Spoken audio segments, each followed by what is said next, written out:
எல்லாரும் எப்படி இருக்கீங்க? Very good. ஆசீர்வாதமாக இருக்கு. எத்தனை பேர் நல்லா இருக்கேன்னு சொன்னீங்க? ஒரு கொட்டு போடுங்க. எப்படி இருக்கிறீங்க? ஆமாம். யார் இனி வரவே கூடாது, நல்லா இருக்குன்றத வரக்கூடாது. எப்படி இருக்கணும்? ஏன்னா நல்லா இருக்குன்னு சொல்லுவீங்க, அப்புறமா கொஞ்ச நேரம் பேச ஆரம்பித்தோம்னா அப்புறமா மெதுவாக சொல்லுவாங்க, சிஸ்டர் இந்த இது பிரச்சனை, அந்த பிரச்சனை, எனக்கு இந்த நோவு, அந்த நோவு. இறை வார்த்தை இன்னும் உள்ளேயே போகலை. அப்போ எப்படி இருக்கு? இப்போ சொல்லுங்கள், எல்லாரும் எப்படி இருக்கிறீங்க? ஆமேன். அப்படியே ஆகட்டும் ஆண்டவரே. எல்லாரும் ஆசீர்வாதமாக இருக்கணும். ஆசீர்வாதமாக இருக்கட்டும். Praise the Lord. ஹல்லேலூயா. இயேசுவின் திறத்தால் நம்மளை முத்திரையிட்டு நாம் தொடங்குவோமா? காலை எத்தனை பேர் காலைல எந்திரிச்சோன்னே இன்றைக்கி நான் இயேசுவின் ரத்தத்தால் முத்திரையிட்டுட்டேன்னு சொல்லுங்கள். Very good. ஜோரா அவங்களுக்கெல்லாம் கை தட்டுங்க. டன். சரியா? உங்களையும் உங்கள் பிள்ளைகளையும் இந்த இயேசுவின் ரத்தத்தால் முத்திரையிட்டேன். இதோடைய வல்லமை ஒரு ஜஸ்ட் சின்ன சாட்சி சொல்லிட்டு நம்ம செய்திக்குள்ளே போகலாம். இயேசுவின் திறத்தால் முத்திரையோட வல்லமை இதை எனக்கு சொல்லி கொடுத்தது மாதம்மா. சரியா? கடந்த 2 ஆண்டுக்கு முன்பாக என் மாதம்மாவே டைரெக்டாக சொல்லி கொடுத்தது, மகளே நீ பல இடத்துக்கு நீ போகிற, உனக்கு என்ன வேணும்? பாதுகாப்பாக. எப்போ எங்கேயாவது செய்தி கொடுக்கும் முன்னாடி கேட்பாங்க, சிஸ்டர் உங்க கூட எத்தனை பேர் வருவாங்க?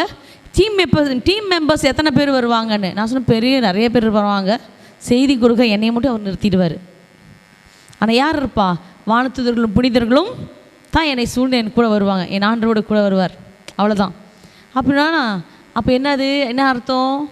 1 woman ஆர்மி. ஆர்மி பின்னாடி உங்கள் கண்ணுக்கு தெரியாது, ஆனால் என் கூட இருக்கிறாங்க. சரியா? அப்போது பாதுகாப்பாக இருக்காங்க. அப்போது மாதாமாவே சொன்னது, என் மகனுடைய திரு ரத்தத்தால் உன்னை நீ முத்திரையிட்டு கொண்டினால் பாதுகாத்து கொள்வாய். இன்றைக்கி நம்ம தியானிக்க போகிறது இறை வார்த்தையுடைய வல்லமை. இந்த இப்போ தொடக்கத்தில் அப்போ அந்த இறை வார்த்தையை கேட்க விடுவாங்கிறீங்க. அதோடைய வல்லமை இப்போ உங்களுக்கு தெரிய அந்த வார்த்தையை கேட்க விடவே மாட்டான். இவன் உட்காந்து தட்டி படிப்பேன். எங்கே நீங்கள் மாறிட்டீங்கன்னா, நம்ம அனைவரும் ஆண்டுக்குள்ளே ஆழமாக போயிட்டோம்னா அத்தனை ஆன்மாக்களும் அவனுக்கு நஷ்டமாயிடும் இல்லையா? அப்போ விட மாட்டான். அதனால்தான் நான் ஆண்டவருடைய வார்த்தையை கேட்க அவன் என் அருகில் கூட நெருங்க கூட விடாமல் இருக்கிறதுக்கு ஒரே வல்லமையுள்ள ஆயுதம் என்னன்னு சொல்லுங்கள்? ஆண்டவராக இயேசு கிறிஸ்துவின் பரிசுத்தமுள்ள ரத்தம், கல்வாரில் எனக்காக சிந்தப்பட்ட அந்த மீட்பின் ரத்தம், உயிருள்ள ரத்தம் இன்றும் நம்மை சுத்திகரிக்கிறது, இன்றும் நம்மை வாழ வைக்கிறது. அப்போ அந்த திரு ரத்தத்தினால் நம்மளை முத்திரையிடுவோமா? அந்த சாட்சி சொல்கிறேன்னு சொன்னேன். என்னன்னா, நம்ம எங்கள் ஆன்லைன் ஜெபத்தில் டெய்லி காலையில் 5 முதல் 5லேருந்து 5:45 வரையும் நாங்கள் ஜெபிக்கிறோம், துதி எடுப்போம். அப்புறம் இறை பிரசனத்தில் நம்மளை மறைத்து பாதுகாப்புக்குள்ளே வரணும்னு திரு ரத்தத்தின் வல்லமையுள்ள ஜெபமாலை ஜெபிப்போம். திரு ரத்தத்திற்குள்ளாக நாங்கள் அர்ப்பணிப்பு ஜெபிப்போம். அப்போ தொடக்கும் போது எப்போவுமே எப்படி? இயேசுவின் ரத்தத்தால் முத்திரையிடுகிறேன் என்று முத்திரையிட்டு ஜெபிப்போம். இப்போ ஒரு அன்பு சகோதரி அவர்கள் ஒரு நாள் சாட்சி சொன்னாங்க, சிஸ்டர் இந்த ப்ரேயர் தொடங்குறதுக்கு முன்னாடி நான் சாட்சி சொல்லணும் சிஸ்டர். சொல்லுங்கம்மான்னு. நான் எங்கள் கணவர் என்னோட கூட சேர்ந்து ஜெபத்துக்கு வரமாட்டார், நான் மட்டும்தான் இருப்பேன், என் பிள்ளைகளும் இல்லை. ஆனால் நான் உட்காந்துருக்கும் போது, நான் டெய்லி ஜெபிக்கும் போது, நம்ம இயேசுவின் ரத்தத்தால் என்னை நான் முத்திரையிடுன்னு சொல்லும் போது நான் என்ன சொல்லுவேன்? இயேசுவின் ரத்தத்தால் என்னையும் என் கணவரையும் என் பிள்ளைகளையும் முத்திரையிடுகிறேன் அப்படின்னு சொல்லி நான் 33 தடவை முத்திரையிடுவேன் சிஸ்டர். இதை எங்கள் கணவர் கேட்டே இருந்திருக்கார். அப்போது முத்திரையிடுவேன்னு சொன்னாங்க. அப்போது நான் அவங்க வீட்டுக்காரர் அதை சும்மா காதில் கேட்பார், சத்தமாக இவங்க சொல்கிறது. அவங்க மியூட்டில் வச்சுட்டு சத்தமாக சொல்கிறாங்க, என்னையும் என் கணவரையும் என் பிள்ளைகளையும் முத்திரையிடுகிறேன். இதனுடைய பாதுகாப்புடைய வல்லமை எங்கே உணர்ந்தாங்க அப்படின்னா, அன்றைக்கி அவர் பயணம் செய்கிறார், ஆக்சிடெண்ட் ஆகுது, பெரிய ஆக்சிடெண்ட்டு. 4 ரோட்டு ஜங்ஷனில் இவர் ஸ்கூட்டரில் போய் அந்த வண்டி நேராக இடிச்சு இவர் தூக்கி கீழே அப்படியே தூக்கி வீசப்பட்டார், விழுந்துட்டார். ஆனால் ஒரு சரிவுக்கு ஒரு காயம் கூட இல்லை. ஹல்லேலூயா. அப்போ அவர் திரும்பி சொன்னது என்ன சொன்னார்? வீட்டுக்கு வந்த உடனே அவர் சொன்னது என்ன தெரியுமா? நான் ஒன்று உணர்ந்தேன், நான் ஜெபிக்கலை, ஆனால் நீ என்னை ஒவ்வொரு நாளும் இயேசுவின் ரத்தத்தில் முத்திரையிட்டல, அந்த முத்திரையிட்டோட வல்லமை தான் என்னை ப்ரொடெக்ட் பண்ணுது, நான் நம்புகிறேன். இதை நீ சிஸ்டர்கிட்ட எல்லாத்துட்டையும் நீ எடுத்துக்காட்டாக சாட்சியாக சொல்லு அப்படின்னு சொல்லி அடுத்த நாள்லேருந்து அவரும் ப்ரேயரில் உட்காந்துட்டார். ப்ரைஸ் தி லார்ட். இப்போ திரு ரத்தத்தின் வல்லமை பாருங்கள், பிசாசு நடுநடுங்கிறது ஒன்றே ஒன்று தான் இயேசுவின் பரிசுத்தமுள்ள ரத்தம். அதனால் இயேசுவின் ரத்தத்தால் முத்திரையிட்டு நாம் தொடங்குவோமா? எழுந்திருப்போம். இயேசுவின் ரத்தத்தினால் என்னை நான் முத்திரடுகிறேன். இயேசுவின் ரத்தத்தினால் என்னை நான் முத்திரடுகிறேன். இயேசுவின் ரத்தத்தினால் என்னை நான் முத்திரடுகிறேன். இயேசுவின் ரத்தத்தினால் என்னை நான் முத்திரடுகிறேன். இயேசுவின் ரத்தத்தினால் என்னை நான் முத்திரடுகிறேன். இயேசுவின் ரத்தத்தினால் என்னை நான் முத்திரடுகிறேன். இயேசுவின் ரத்தத்தினால் என்னை நான் முத்திரடுகிறேன். இயேசுவின் ரத்தத்தினால் என்னை நான் முத்திரடுகிறேன். இயேசுவின் ரத்தத்தினால் என்னை நான் முத்திரடுகிறேன். இயேசுவின் ரத்தத்தினால் என்னை நான் முத்திரடுகிறேன். இயேசுவின் ரத்தத்தினால் என்னை நான் முத்திரடுகிறேன். இயேசுவின் ரத்தத்தினால் என்னை நான் முத்திரடுகிறேன். இயேசுவின் ரத்தத்தினால் என்னை நான் முத்திரடுகிறேன். இயேசுவின் ரத்தத்தினால் என்னை நான் முத்திரடுகிறேன். இயேசுவின் ரத்தத்தினால் என்னை நான் முத்திரடுகிறேன். இயேசுவின் ரத்தத்தினால் என்னை நான் முத்திரடுகிறேன். இயேசுவின் ரத்தத்தினால் என்னை நான் முத்திரடுகிறேன். இயேசுவின் ரத்தத்தினால் என்னை நான் முத்திரடுகிறேன். இயேசுவின் ரத்தத்தினால் என்னை நான் முத்திரடுகிறேன். இயேசுவின் ரத்தத்தினால் என்னை நான் முத்திரடுகிறேன். இயேசுவின் ரத்தத்தினால் என்னை நான் முத்திரடுகிறேன். இயேசுவின் ரத்தத்தினால் என்னை நான் முத்திரடுகிறேன். இயேசுவின் ரத்தத்தினால் என்னை நான் முத்திரடுகிறேன். இயேசுவின் ரத்தத்தினால் என்னை நான் முத்திரடுகிறேன். இயேசுவின் ரத்தத்தினால் என்னை நான் முத்திரடுகிறேன். இயேசுவின் ரத்தத்தினால் என்னை நான் முத்திரடுகிறேன். இயேசுவின் ரத்தத்தினால் என்னை நான் முத்திரடுகிறேன். இயேசுவின் ரத்தத்தினால் என்னை நான் முத்திரடுகிறேன். இயேசுவின் ரத்தத்தினால் என்னை நான் முத்திரடுகிறேன். இயேசுவின் ரத்தத்தினால் என்னை நான் முத்திரடுகிறேன். இயேசுவின் ரத்தத்தினால் என்னை நான் முத்திரடுகிறேன். இயேசுவின் ரத்தத்தினால் என்னை நான் முத்திரடுகிறேன். இயேசுவின் ரத்தத்தினால் என்னை நான் முத்திரடுகிறேன். இயேசுவின் ரத்தம், இயேசுவின் ரத்தம், இயேசுவின் ரத்தம். ஹல்லேலூயா, ஹல்லேலூயா, ஹல்லேலூயா, ஹல்லேலூயா, ஹல்லேலூயா, ஹல்லேலூயா. இயேசு ஆண்டவர், இயேசு என் மீட்பர், இயேசு என் மீட்பர், இயேசு என் அன்பர், இயேசு என் அன்பர், இயேசு என் வழி, இயேசுவே உண்மை, இயேசு என் வாழ்வு. Hallelujah, hallelujah. Praise the Lord. மரியே வாழ்க, புனித யோசேப்பே வாழ்க, அனைத்து வானதூதர்களே புனிதர்களே வாழ்க, மறை சாட்சிகளை வாழ்க. ஆமென். அமர்வோமா? ஓகே. இன்னைக்கு காலையில் இந்த டாபிக் என்ன டாபிக்? ஏன்னா எதுக்காக நம்ம எதை தியானிக்க போகிறோம்? நேற்று தினத்தில் கடவுளின் அன்பை தியானித்தோம். அதுக்கப்புறம் நம்பிக்கை குறித்து தியானித்தோம். அப்புறம் இந்த நம்பிக்கை எப்படி வளருது, ஜெப வாழ்க்கை குறித்து தியானித்தோம் இல்லையா? இப்போ ஆண்டுடைய வார்த்தையை குறித்து தியானிக்க போகிறோம். சரியா? சரி, இந்த ஆண்டுடைய வார்த்தைன்னு சொல்கிறோம், என்னது? நீங்கள் என்ன நினச்சி ஆண்டுடைய வார்த்தைன்னு உங்களுக்கு என்னன்னு சொல்லுங்கள். What to you understand? இறை வார்த்தை அப்படின்னு சொல்கிறோம் இல்லையா? அப்போ என்ன நினைக்கிறீங்க? ஓகே, உயிருள்ள வார்த்தை. இந்த வார்த்தைனால என்ன?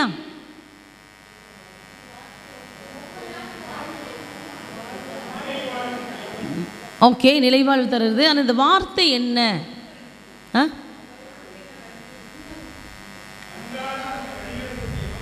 ஓகே, அந்த வார்த்தைன்றது என்ன? ஆமென். பெனடிக்ட் கரெக்டாக சொன்னாங்க. கரெக்டாக கை தட்டுங்க. இயேசுதான் அந்த வார்த்தை. நான் இயேசுவை அறிந்து கொண்டால் எல்லாம் அறிந்து கொண்டேன். இயேசுவை பற்றி அறிந்து கொள்ளும்னாலும், இயேசுவுக்குள் நான் வாழ்னாலும், இயேசுவாய் நான் மாறணும்னாலும் எனக்கு கற்றுக் கொடுப்பது எல்லாமே இயேசுவின் கட்டளைகள், இறை வார்த்தை. ஏன் எப்படி தெரியும் உங்களுக்கு இயேசு என்கிற வார்த்தை? யோவான் 1:1 என்னது? தொடக்கத்தில் வாக்கு இருந்தது, அவ்வாக்கு கடவுளோடு இருந்தது, அவ்வாக்கு கடவுளாயும் இருந்தது. யார் அந்த வாக்கு? எப்படி தெரியும்? வாக்கு மனிதரானார், நம்மிடையே குடிக்கொண்டார். ஹல்லேலூயா, ஹல்லேலூயா. அப்போ இந்த வார்த்தை உயிருள்ளது. யார் சொன்னா? பவுலடியார் சொல்றார். வார்த்தை உயிருள்ளது. எபிரேயருக்கு எழுதிய திருமுகம் 4:12 என்னன்னு வாசிக்கிறோம்? அவனுடைய வார்த்தை உயிருள்ளது, ஆற்றல் மிக்கது, இருபக்கம் கருக்கு வாய்ந்த, எந்த வாளினும் கூர்மையானது. பிரைஸ் தி லார்ட், ஹல்லேலூயா. அப்போ இந்த வார்த்தை என் வாழ்வாய், இந்த வார்த்தையை படிக்கும்போது 1 யோவான் 5 படி. 1 யோவான் 5:7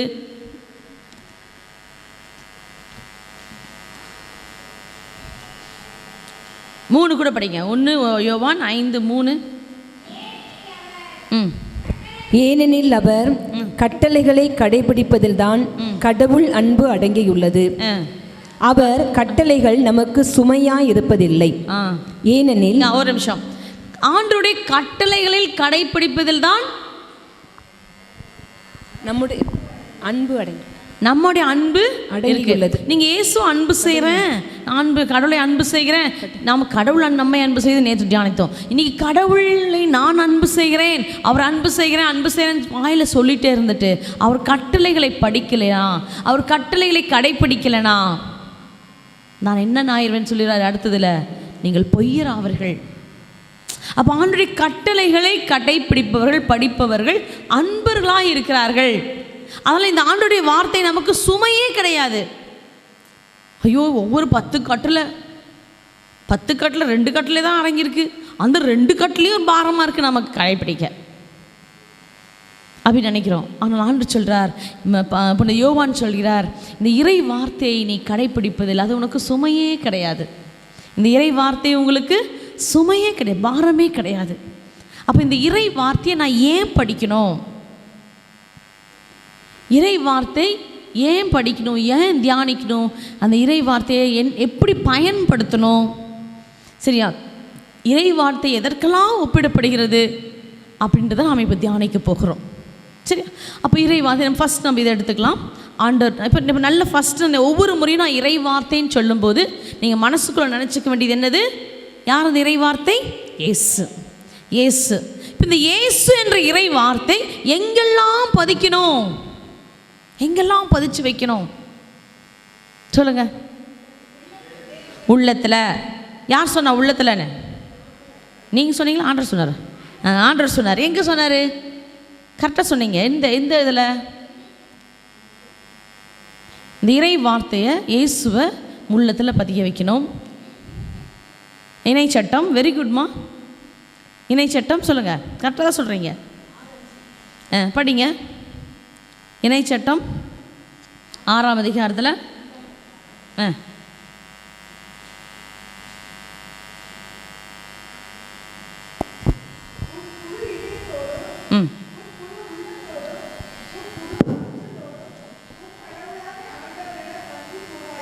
அது அன்பு கூறுவது. இறை சட்டத்தை எப்படி எங்கே எழுதி வைக்கணும்? உள்ளத்தில் அப்படின்னு வரும். நீ அவற்றை உன் பிள்ளைகளின் உள்ளத்தில் பதியுமாறு சொல். பாருங்க, நீங்க இந்த இறை வார்த்தையை யாருக்கு சொல்லணும்? உங்கள் பிள்ளைகளுக்கு சொல்லணும்.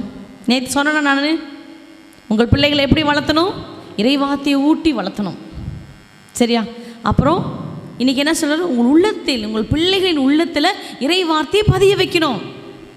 அப்புறம் உன் வீட்டில் இருக்கும் போதும் உன் வழி பயணத்தின் போதும் நீ படுக்கும் போதும் எழும்போதும் அவற்றை பற்றி பேசு. அப்போ என் பேச்செல்லாம் எப்படி இருக்கணும்? எதை பற்றியாக இருக்கணும்? இறை வார்த்தை பற்றி. எப்பெல்லாம்? நீங்க தூங்கி எழும்போது, திருப்பி ஒரு படிக்குமா அந்த இடத்த வசனத்தை? நீ உன் வீட்டில் இருக்கும் போதும், உங்க வீட்டில் இருக்கும் போது, உன் வழி பயணத்தின் போதும், உங்கள் வழி பயணத்தின் போது, நீ படுக்கும் போதும், நீங்கள் படுக்கும் போது, எழும்போது அவற்றை பற்றி பேசு. ஆமென். எத்தனை பேர்? 4 முறை பேசணும். எல்லாம் மனப்பாடம் பண்ணுங்க. ஏன்னா தெளிவாக தெரியாமல் எப்படி நம்ம கடைபிடிப்போம் சொல்லுங்க? இறை வார்த்தை எப்பெல்லாம் சொல்லணும், பேசணும் இறை வார்த்தை பற்றி? வீட்டில் இருக்கும், உங்கள் வீட்டில் இருக்கும்போது. நீங்கள் எல்லாம் ஒன்றா குடும்பமாக இருக்கிறீங்க, அதுக்கு தான் சொல்கிறேன் குடும்ப ஜெபம் முக்கியம்னு. புரியுதுங்களா? நேற்று சொல்லிகிட்டே இருக்கிறேன் குடும்ப ஜெபம். அப்போ கூட என்ன சொல்கிறாங்க? ஒருத்தர் நான் தனியாக ஜெபிக்கிறேன் சிஸ்டர், எங்கள் வீட்டுக்கார் தனியாக ஜெபிப்பார் சிஸ்டர், ஜெபத்தை விட்டே விட மாட்டோம் சிஸ்டர். நான் சொன்னேன் தனித்தனியாக ஜெபிக்கிறது ஒன்றா ஜெபி. நீங்கள் ஒன்றா ஜெபிங்க, அதை பற்றி பேசுங்க, இறை வார்த்தையை பற்றி பேசுங்க, இயேசுவை பற்றி பேசுங்க. ஆனால் நாம் பேசுவது என்னது? மற்றவர்களை பற்றி புறணை பேசுவோம். மற்றவங்க ஏதாவது சொன்னாங்களா, குடும்பத்தில் அவங்க சொன்னாங்க, இவங்க சொன்னாங்க, அந்த இது நடந்துச்சு, இப்படி நடந்துச்சு, இனி நம்ம என்ன பிளான் பண்ணுவோம், இதை பற்றி. நீங்கள் என்றைக்கு நாம் இறை அனுபவத்தையோ இல்லை இயேசுவை பற்றியோ நீங்கள் பேசியிருக்கீங்க? இப்போ உதாரணத்துக்கு சொல்கிறேன், இங்கே வந்திருக்கிற அன்பு சகோதரிகள் நிறைய பேர் இருக்காங்க, சகோதரர்கள் கம்மியாக இருக்காங்க. இங்கே கணவன் மனைவியாக எத்தனை பேர் வந்திருக்கீங்க சொல்லுங்கள்? கணவன் மனைவியா? ஓகே, 1 2 3 4 5 6 7 8 9 10 11 12 13 14 14 குடும்பம் தான், 14 கப்பல்ஸ் வந்திருக்காங்க.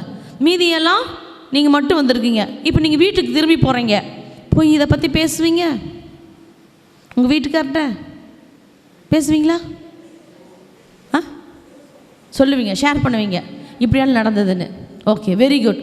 கொஞ்சம் பேர் தலையை ஆட்ட மாட்டேன்றாங்க, தலையை கீழே போட்டாங்க. ஏன்? வீட்டுக்கு போனால் தான் 3 நாள் கதையும் பேசணும். என்ன கதை? பால்காரன் வந்தானா, கடன் கட்டினியா, வாடகை கட்டினியா, இல்லை பிள்ளைங்க என்ன குறும் பண்ணாங்க, இதெல்லாம் அப்போ தான் பேசணும் இல்லையா? அதையும் பேசணும். பேசக்கூடாது நான் சொல்ல, உங்களுக்குள்ள ஆலோசனை எல்லாமே பேசணும் குடும்பம். ஆனால் ஆண்டவர் சொல்கிறார், இங்கே ஆண்டவரோட வார்த்தை சொல்கிறது, நீ இறை வார்த்தையை பற்றி பேசு, இயேசு அனுபவத்தை பேசு. அப்போ என்ன ஆகுனா, உங்கள் குடும்பத்துக்குள்ளார அதிகமான ஒரு அன்புறவும் பாசிட்டிவ் எனர்ஜி அதிகமாக இருக்கும். எனக்கு தெரிந்த ஒரு குடும்பம், எனக்கு தெரிஞ்ச அந்த என்னென்னா, நானே ஃபோனில் பேசினாலும் அவங்க பேசுகிறது கேட்குறது எல்லாமே இறைவார்த்தையில் இருக்க சந்தேகங்கள். இந்த அனுபவம் ஆச்சு சிஸ்டர். அப்புறம் அவங்க வீட்டுக்கார்ட்டையும் ஷேர் பண்ணா, அவர் வீட்டில் வேலைக்கு போயிட்டு வந்தாருன்னா இவங்க பிடிச்சிக்குவாங்க, இவங்களுக்கு ஏதாவது தெய்வ அனுபவம் நடந்திருக்கும், இல்லை ஏதாவது ஒரு மெசேஜ் கேட்டிருப்பாங்க, வந்தோன்னு பிடிச்சிக்குவாங்க. இன்றைக்கி என்ன தெரியுமா ஆச்சுங்க, இது என்னாச்சு தெரியுமா அப்படின்னு சொல்லி எல்லா கதையும் சொல்கிறது. அவர் ஐயோ கொஞ்சம் முதல்ல குடிக்க தண்ணியை கொடு அப்படின்னுவார். அவ்வளோ ஆர்வம். அப்புறம் பேச அவரும் பேச ஆரம்பிச்சிடுவார். புரியுதுங்களா? அப்போ அப்படி அந்த குடும்பத்திற்குள்ளாக பகிர்ந்து கொள்வது, பேசுவது எல்லாம் எதை சுற்றிலுமா இருக்குது? இறை வார்த்தையை பற்றியும் இயேசுவை பற்றியும் இருக்கிறது. பார்த்தீங்கன்னா அந்த குடும்பத்தில் எப்போவுமே ஒருவர் மகிழ்ச்சியாக இருக்கும், குடும்பமே ஒரு மகிழ்ச்சியாக இருக்கும். அவங்க பார்க்கும்போதே ஒரு முகத்தில் ஒரு பிரசனம், ஒரு சிரிப்பு, அவங்க ரொம்ப அழகுன்னு சொல்ல முடியாது, அந்த தெய்வீக கலை அந்த முகத்தில் இருக்கும். Price the Lord. நீங்கள் ட்ரை பண்ணி பாருங்கள். உங்கள் வீட்டில் தொடங்கும் போது, காலையில் இருக்கும்போது இறை வார்த்தையை பற்றி பேசுங்க, இறை வார்த்தையை பற்றி தியானிங்க, இந்த வசனத்தை பற்றி அந்த வசனத்தை பற்றி சொல்லுங்கள். அப்போது இந்த சிறு குழந்தைகள் நான் சொன்னல, எங்கள் குரூப்பில் 7:30 7:30 7:30 வரை இருக்காங்கன்னு. ஒவ்வொரு நாளும் ஒருத்தரை வாழ்த்தும் போது இறை வார்த்தையில தான் வாழ்த்தணும்னு சொல்லியிருக்காங்க.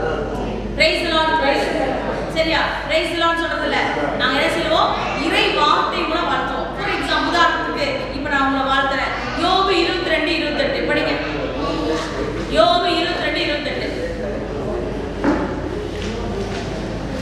எடுத்தீங்களா? சீக்கிரம். நீ நினைப்பது கைகூடும், உங்கள் வழிகள் ஒளிமயமாகும். நீங்கள் நினைப்பது கைகூடும், உங்கள் வழிகள் ஒளிமயமாகும் என்று சொல்லி இன்னைக்கு நான் பேடுதல் உங்க எல்லாரையும் வாழ்த்துறேன்.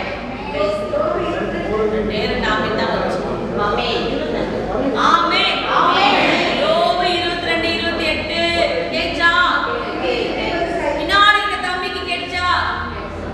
கண்ணாடி போட்டிருக்க தம்பி கேட்சா? குட்டி பையன் கேட்டுச்சு, பின்னாடி இருக்கிறவங்க. சரி, அப்போ யோபு பக்கத்தில் இருக்க அப்படியே வாழ்த்துங்க. நீங்கள் நினைப்பது கைகூடும், உங்கள் வழிகள் ஒளிமயமாகும். சொல்லுங்க, நீங்கள் நினைப்பது கைகூடும், உங்கள் வழிகள் ஒளிமயமாகும். சரியா? இப்போ பக்கத்தில் இருக்கிற பார்த்துக்கோங்க, விஷ் பண்ணுங்க பார்க்கலாம்.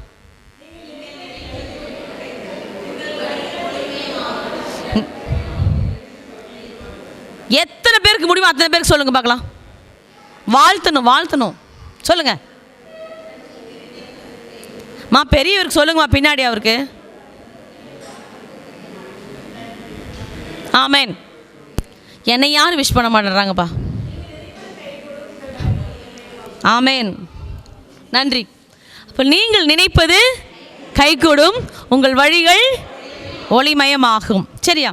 இப்போ இந்த இறை வார்த்தை நீங்கள் பார்க்குற எல்லாருக்கும் நீங்கள் சொல்ல ஆரம்பிச்சிட்டிங்கன்னா இந்த இறை வார்த்தையுடைய வல்லமை ரிட்டர்ன் உங்களுக்கும் வரும், அவங்களுக்கும் சேரும், சூழ்த்து இருக்கிற எல்லாருக்கும் இந்த வல்லமை இருக்கும். இப்போ இறை வார்த்தையை இப்படி எடுத்து பயன்படுத்தணும். சரியா? அப்போ வீட்டில் இருக்கும் போதும் நீங்கள் இறை வார்த்தையை தியானிக்கும் போது, வீட்டில் இருக்கும்போது பேசும்போது, நடக்கும்போது இறை வார்த்தையை பேசணும். அப்படின்னா உங்கள் பிள்ளைகளை கையில் பிடிச்சி கூப்பிட்டு போகிறீங்க ஸ்கூலுக்கு, போகிற வழியில் உங்கள் எல்கேஜி பிள்ளையாக இருக்கட்டும், யூகேஜியாக இருக்கட்டும், எத்தனை வயசானாலும் சரி, ஒரு இறை வார்த்தையை ஒரே ஒரு வசனத்தை நீங்கள் சொல்லிக் கொடுங்க. எனக்கு தெரிஞ்ச ஒரு சிஸ்டருடைய தங்கச்சி பொண்ணு, அவள் குழந்தை இருக்கும்போது நான் சொன்னேன், அவள் வந்து இறை வார்த்தையின் மூலமாக பிறந்த மகள். இறை வார்த்தையுடைய வல்லமையை சொல்லும்போது சொல்லணும், ஆண்டுடைய வார்த்தை உயிருள்ளது. அப்படி தானே? உயிருள்ளதா? நம்புறீங்களா? எப்படி உயிருள்ளது? மூச்சு விடுதா? ஆமாவா? எப்படி சொல்லுங்க பார்க்கலாம். இந்த மைக்குக்கு உயிர் இருக்கா? இருக்கா? ஏன் சத்தம் கேட்கறதுனாலயா? அது ஏன் சத்தம்? ஆண்டுடைய ஆவியானவர் சத்தம் இருக்கா? இல்லை. இந்த டேபிளுக்கு ஆல்டருக்கு இல்லை. அதில் ஆண்டுடைய வார்த்தைக்கு உயிர் உள்ளதுன்னு சொல்கிறோம். அப்படின்னா என்ன அர்த்தம்?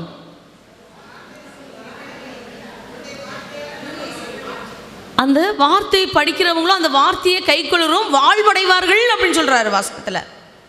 நான் வாழ்வடையணும் இறை வார்த்தையை படிக்கணும்னு.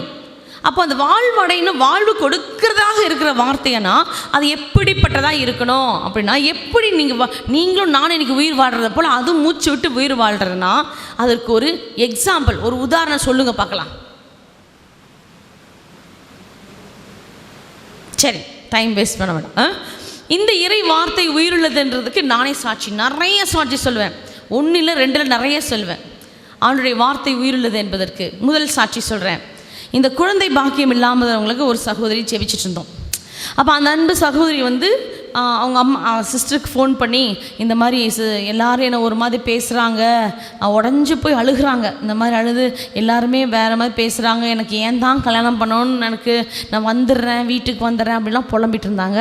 அப்போ அவங்க சிஸ்டர் அழுதுட்டு வந்து என்கிட்ட சொன்னாங்க, சிஸ்டர் எங்கள் தங்கச்சிக்காக ஜெபம் பண்ணுங்க, ஜாய்ஸி அவள் பேர், அவளுக்கு ஒரு குழந்தை வேணும், குழந்தைக்காக ஜெபிங்கன்னு. சரின்னு ஜெபிச்சோம். சரி, நான் சொன்னேன், நட்கிறேன், ஒரு கருத்தை குறித்து இரு மனம் ஒருமனப்பட்டு ஜெபிக்கும் போது நிச்சயமாக அது கிடைக்கணும் என்று சொல்லியிருக்கார் இல்லையா? அப்போ நான் சொன்னேன், சிஸ்டர் இன்றைய ஆராதனையில் நீங்களும் நானும் ஒன்றாக இணைந்து இந்த ஒரு கருத்துக்காக மட்டும் ஆண்டவரோட அப்படியே சரண்டர் பண்ணி ஜெபிப்போம் அப்படின்னு. ஜெபிச்சுட்டே இருக்கும்போது ஆண்டவருடைய குரலில் என் ஆவியானவர் சொல்லார், பைபிளை தர அப்படின்னு. இப்போ ஆண்டவருடைய இறை வார்த்தை திறக்கும்போது எனக்கு கிடைத்த வசனம் ஏசாயா 66:9. ஏசாயா 66:9. யாரும் டக்குன்னு எடுத்து படிக்க பார்க்கலாம், எவ்வளோ ஸ்மார்ட்டாக இருக்கீங்கன்னு பார்க்கலாம். இறை வார்த்தையில் பேரு காலத்தை ஏற்படுத்திய நான் தடை செய்வேனா, மகப்பேற்றை தடை செய்வேனா என்கிறார் ஆண்டவர். மகப்பேற்றுக்கு காரணமான நான் கருப்பையை அடைத்து விடுவேனா என்கிறார் உங்கள் கடவுள். இந்த வசனத்தை கேட்டவனும் ஃபோன் கால் மாதிரி பாருங்க. நாம் ஜெபிச்சது எதற்காக? குழந்தைக்காக. ஆண்டவர் அதிகாரம் அது அருமையாய் பதில் சொல்கிறார். பேரு காலத்தை நான் ஏற்படுத்தியிருக்கிறேன், மகப்பேற்றை தடை செய்வேன். நான் மகப்பேற்றிற்கே காரணமா நான் அந்த கருப்பையை அடைச்சி விடுவேன்றீங்க நீங்க? இல்லை. அப்புறம் என்னது? அந்த மகப்பேற்றை, அந்த கருப்பையை நான் திறந்து வைக்கிறேன்னு சொல்லி இயேசு நாமத்தில் திறந்துட்டேன். அப்போ நம்ம என்ன சொன்னால், அந்த அவங்க சொன்னேன், நான் இந்த இறை வார்த்தை உயிர்வது மகளே, நான் ஃபோனில் சொன்னேன், நீங்கள் 2 பேரும் கணவன் மனைவியும் உங்கள் கைகளை உன் வயிற்று மேலே வைத்து 2 பேரும் செபிங்க. எப்படி செபிப்பீங்க? இந்த வசனத்தை சொல்லி, இந்த இறை வார்த்தை சொல்லி என்று சொன்ன ஆண்டவரே, இந்த இறை வார்த்தை என் வயிற்றில் கனியாக கருவாக மாறும், நான் நம்புகிறேன். இந்த வார்த்தையை நான் நம்புகிறேன், இதன்படி நீ ஆசீர்வதித்ததற்காக நன்றி என்று சொல்லி செபிங்கன்னு சொன்னேன். அதே போல் செபிச்சாங்க. இது செப்டம்பர் மாதம், அக்டோபர் மாதம் 1ஆம் தேதி அந்த பாப்பா ஃபோன் பண்ணுறாங்க. என்னன்னு? ஹாஸ்பிட்டல் கிளினிக்லேருந்தே கூப்பிட்றாங்க, ஐ எம் கன்சீவ்ட். ஹல்லேலூயா, ஹல்லேலூயா. அந்த உயிருள்ள வார்த்தை கனியாக மாறினது. அப்போ அந்த கனியான வார்த்தை தான் இந்த பிள்ளை. அப்போ இந்த பிள்ளைகிட்ட வந்து நாங்கள் தான் சொல்லியிருக்கேன், இந்த மாதிரி ஆண்டவர் பயங்கரம், அந்த மகள் நல்ல சுறுசுறுப்பாக திருன்னு பயங்கரமாக இருப்பாள். அப்போ இந்த குழந்தை வளர்ந்து வரும்போது என்னென்னா எல்லாம் நான் சொன்ன அந்த அம்மாட்ட, பாருமா, வயிற்றிலிருந்து உனக்கு இறைவார்த்தையினால் வளர்த்தப்பட்ட இந்த கரு வளர்ந்த பிறகும் இறைவார்த்தை அறிவிக்கிற ஒரு மகளாக தான் மாறணும். அதில் இறைவார்த்தை நீ நிறைய ஒவ்வொரு வசனமாக இந்த குழந்தைக்கு சொல்லிக் கொடு அப்படின்னு. அப்போ அந்த பாப்பாட்ட சொன்னேன், நீ உன்னுடைய பர்த்டேக்கு அவங்க என்ன கிஃப்ட் வேணும் என்னை கேட்டான், சிஸ்டர் உங்கள் பர்த்டேக்கு என்ன கிஃப்ட் வேணும்? நான் சொன்னேன், எனக்கு ஒரு கிஃப்ட் வேண்டாம், எனக்கு நீ ஒரு 5 வசனம் நீ மனப்பாடம் பண்ணி சொன்னீங்கன்னா போதும் அப்படின்னு. நான் எங்களால் நம்புவீங்களான்னு தெரில, அவள் எல்கேஜிக்கு போகிற படிப்புள்ள குழந்தை 25 வசனத்தை மனப்பாடமாக ஃபோனில் சொன்னாங்க. ப்ரனன்சியேஷன் இல்லை, அம்புக்கும் கம்புக்கும் அப்படின்னு சொல்லி ஏதோ சொல்கிறாங்க. ஆனால் அந்த மழை குரலில் என்னது 25 வசனங்களை எனக்கு பரிசாக கொடுத்தாங்க. இதாங்க உங்கள் பிள்ளைகளை இறை வார்த்தையை சொல்லி வளர்த்துங்க, கற்றுக் கொடுங்க. இந்த இறை வார்த்தை உங்களுக்கு உணவாய் மாறணும். ஏன் எசேக்கியேல் புத்தகத்தில் 3ஆம் அதிகாரம் 1வது வசனத்தில் ஆண்டவர் சொல்கிறார், என்ன சொன்னார்? படிங்க சீக்கிரம். எசேக்கியேல் 3:1. அவர் என்னை நோக்கி, மானிடா, நீ காண்பதை தின்றுவிடு. நீ காண்பதை தின்றுவிடு. இறை வார்த்தைய இச்சுருளேட்டை தின்ற பின் இஸ்ரேல் வீட்டாரிடம் போய் பேசு என்றார். நானும் என் வாயை திறக்க அவர் அச்சுருளேட்டை எனக்கு தின்ன கொடுத்தார். ஆமென். அப்போ இந்த சுருளேற்று இந்த இறை வார்த்தை நமக்கு உணவாய் மாறணும். இந்த ஆன்மாவுக்கு உணவு 2 உணவு இருக்குங்க. ஒன்று இறை வார்த்தை, ஒன்று இங்கே இந்த பீடத்தில் இருக்கிற நற்கருணை ஆண்டுடைய திரு உடல் என் ஆன்மாவுக்கு உணவாக இருக்கிறது. இது அடுத்தது நிலைவாழ்வு கொடுக்கிற இந்த இறை வார்த்தை என் உணவாக மாறுகிறது. இங்கே வார்த்தை மனுருவானவர் என் உடலாக வருகிறார், என் உடலுக்குள்ளே வருகிறார். இங்கே வார்த்தையாகவே எனக்குள்ளார வந்து உடலுக்குள்ளே இயேசுவாய் மாறுகிறார். ஹல்லேலூயா, ஹல்லேலூயா. அப்போது இந்த வார்த்தை நமக்கு உணவாய் மாறணும். உணவு இன்னைக்கு ஃபாஸ்டிங் இருக்கலாம், ஆனாலும் ஒரு நாள் ஃபுல்லாக சாப்பிடாமல் இருந்துருவீங்க. இல்லை, உணவு எப்படி என் வாழ்க்கைக்கு முக்கியமோ, அதே போல் இந்த உணவை நீங்கள் நாளுந்தோறும் உண்ணணும். ஒரு நாளுக்கு ஒரு அத்தியாயம் கண்டிப்பாக படிக்கணும். இல்லைனா நம்ம எல்லாருமே என்னது ஒரு குறை உள்ளவர்களாகவே இருக்கிறோம். உலகத்துக்குரிய அந்த உணவு உண்டு, இந்த இறை உணவை பட்டினியாக போட்டோம்னா ஆன்மா வளராதுங்க. ப்ரொப்போர்ஷன் நல்லா இருக்காது. ஆன்மா மட்டும் இவ்வளோ உண்டாக இருக்கும், உடல் இவ்வளோ பெருசாக இருக்கும். இது ப்ரொப்போர்ஷனாக மெச்சூராக இருக்கணும்னா ஆண்டுடைய வார்த்தையை அன்றாடம் உணவிடும். பிரைஸ் தி லார்ட், ஹல்லேலூயா, ஹல்லேலூயா. இப்போ இந்த இறை வார்த்தை நீங்கள் உண்ணும்போது என்ன ஆகும் தெரியுமா? எரேமியா புத்தகம் 20ஆம் அதிகாரம் 9வது வசனம் பாருங்க. எங்கெல்லாம் முதல்ல இறை வார்த்தை இதயத்திற்குள்ளாக, அதான் படித்தோம், இதயத்திற்குள்ளாக, உள்ளத்திற்குள்ளாக. இப்போ இந்த இறை வார்த்தை உண்கிற உணவாய் என்னும் போது நான் இதயத்துக்குள்ள எங்கெல்லாம் போகுது இந்த இறை வார்த்தை? படிங்கம்மா.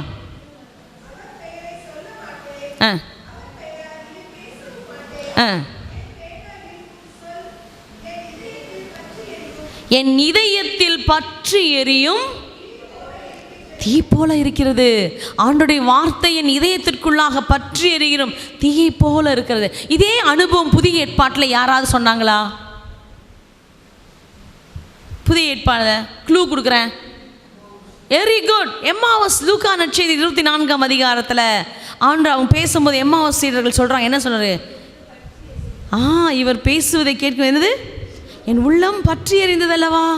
அவ பாருங்க, ஆண்டுடைய வார்த்தை, இயேசுவின் வார்த்தை கேட்கும்போது என் உள்ளத்தில் தீ போல் பற்றி எரியணும். என் உள்ளத்தை பற்றி எறிய, என் உள்ளத்தை பற்றி எறிய செய்கிற ஒரு நெருப்பாக, ஒரு அக்கிரியாக இறை வார்த்தை இருக்கிறது. அடுத்த வசனம் படிங்க. அதுலேயே இந்த இறை வார்த்தை என் உணவாய் மாறு. எதற்கெல்லாம் உணவாக மாறுது சொல்லுங்க? அது என் எலும்புகளுக்குள் அடைபட்டு கிடக்கிறது. அது என் எலும்புகளுக்குள்ளாக அடைப்பட்டு கிடக்கிறது. அதனை அடக்கி வைத்து சோர்ந்து போனேன். அதை அடைத்து வைத்து நான் சோர்ந்து போனேன். அப்போ எலும்புகளுக்குள்ளாக இறை வார்த்தை. இந்த நேரத்தில் நான் ஒரு சாட்சி சொல்கிறேன், என்னுடைய சாட்சி. 2011 எனக்கு என்னாச்சுன்னா, இந்த கை இந்த இங்கே வலி மூட்டுலலாம் வலி, சரியா? அப்போது சின்ன சிஸ்டர், அப்போது இல்லை கொஞ்சம் யங் சிஸ்டராக இருந்தேன். அப்போது இன்னும் சிஸ்டராக படிக்கிற பிள்ளைகளோடு கூட இருந்தேன். அப்போ அவர்கள் செய்கிற எல்லா பணிகளும் எல்லா இடத்துலையும் அவர்களோடு கூட செல்லணும். கார்டனிங் போகணும், எல்லாம் வளம் போகணும், அவங்களுக்கு எடுத்துக்காட்டால் நம்ம கூடவே இருக்கணும். ஆனால் எனக்கு என்ன ஆகுது, எல்லாம் இந்த முட்டு வலி, இந்த இடத்துல வலி, கை இப்படி வச்சா அப்படி ஒரு மாதிரி ஆகுது, வலிக்குது. ஏன்னா இருந்தது ஏற்காடு பகுதியில். ஏற்காடில் கண்டிப்பாக ரொம்ப கோல்டு, உங்களுக்கு தெரியும். அந்த குளிர் டைம் வந்தால் பின்னி எடுக்கும் வலி. அப்போ நான் சின்ன சிஸ்டர் எப்படியா சிஸ்டர்கிட்ட போய் சொல்கிறது, இந்த வயசுலேயே உனக்கு இந்த வியாதியா, உனக்கு ஏதாவது வியாதியா அப்படின்னு கேட்டாங்க. என்ன பண்ணுறது அப்படின்னு சொல்லவே மாட்டேன். அப்படியே சகிச்சு பிடிச்சேன், முடியல. இப்போ ஒரு சிஸ்டர்கிட்ட சொன்னப்போ சிஸ்டர் சொன்னாங்க, சரி ஹாஸ்பிட்டல் போய் பார்த்துட்டு வாங்கன்னு. அப்போது டெஸ்ட் பண்ணி போனால் அவங்க என்ன சொன்னாங்க, it is beginning stage of rheumatic ஆர்த்தரைட்டிஸ்ன்றாங்க. இது பெரிய வார்த்தை, எனக்கு ஒன்றுமே புரியல. அப்புறம் மாத்திரை கொடுத்தாங்க. இது என்னடான்னு எழுதி வச்சுட்டு வந்து நெட்டில் போட்டு பார்த்தேன், என்ன அது ரூமேட்டிக் ஆர்த்தரைட்டிஸ் என்ன அப்படின்னு.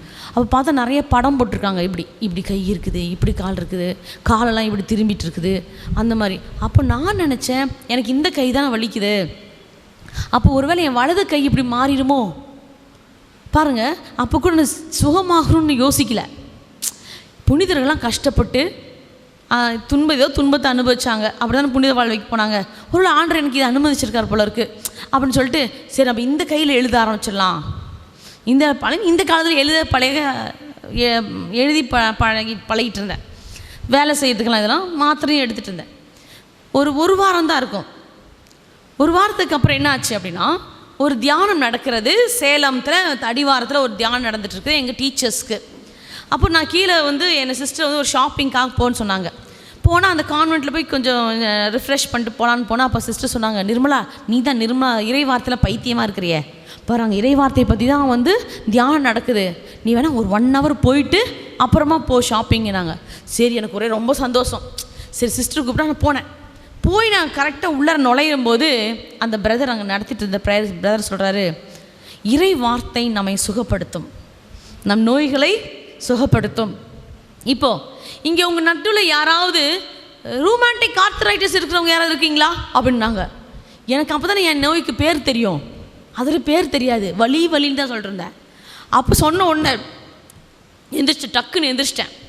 எந்திரிச்சோடனே பக்கத்தில் இருந்த சிஸ்டம் ஏதோ என்னை கூப்பிட்டு, உட்கார் நிரம்பலா, பின்னாடி அவங்க வயசானவங்க இருக்காங்க, அவங்களுக்கும் அந்த பாடு, சரி அவங்களுக்கு ஒரு ஹீலிங் ஆகும், நீ உட்கார், நீ சின்ன பிள்ளை தான். உட்காந்துட்டேன். பார்க்குறேன், திரும்பி பார்க்குறேன், இந்த சிஸ்டர் எந்திரிக்க மாதிரி இல்லை, யாருமே எந்திரிக்க மாதிரி. அந்த பிரதர் நோட் பண்ணிட்டாரு. அப்புறம் கூப்பிட்டாரு, சிஸ்டர் நீங்கள் எந்திரிச்சிங்களா, இங்கே வாங்க அப்படின்னாரு. முன்னாடி வந்தேன். ஒரு டீச்சர் சொன்னாங்க, நான் சொல்கிற இந்த வார்த்தை சிஸ்டர் இவங்க உங்களுக்காக செவிப்பாங்க, இவர்களுடைய இறை வார்த்தை அறிக்கை விசுவாசம் உங்களை சுகப்படுத்த போகிறது, நம்புறீங்களா? நம்புகிறேன் அப்படின்னு. அப்போ மார்க்கு நற்செய்தி 11:24, மார்க்கு நற்செய்தி 11:24 சீக்கிரம் படிங்க.